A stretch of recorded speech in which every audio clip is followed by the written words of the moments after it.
Full disclosure, Zhiyun sent me the Crane 2 and asked me to do a review about it.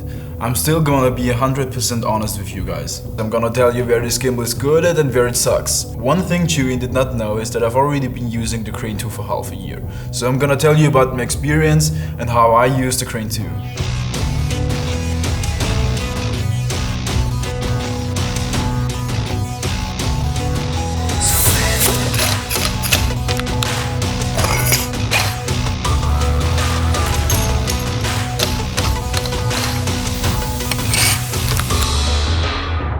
When I am doing run and gun filmmaking, I use the Crane 2 just as it comes straight out of the box. I use it with the GH5s and the Panasonic 12-35.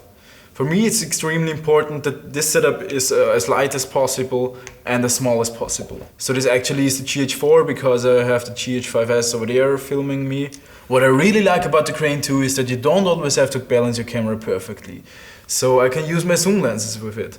What I usually do here is I have my zoom lens halfway extended and then I'm gonna balance it, and no matter if I extend it to the full length, it will work anyway.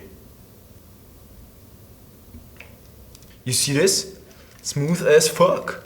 Of course you will need more battery if your camera is not perfectly balanced, but guess what? It doesn't matter with the Crane 2 because the battery life of this beast is amazing. It lasts forever. I have never run out of battery with the Crane 2. The only thing that does not work here is the focus wheel.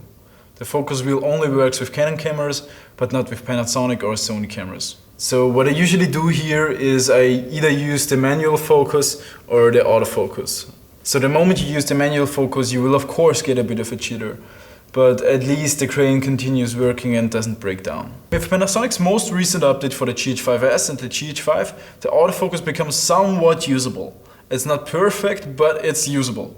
This is the setup I go for whenever I need a gimbal for commercial shoots or any other type of filmmaking where I have more time available. So I use this with the GH5s, the Sigma 18-35 and the Viltrox Speed Booster.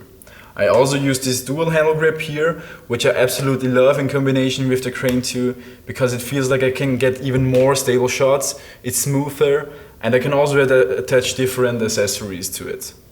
So I have the Atomos Ninja Inferno recorder here for getting higher quality image and also monitoring the shots. And I have a little light over here which gives me a nice reflection in the subject's eyes. These are the two different ways I use the Crane 2. Let's watch some footage.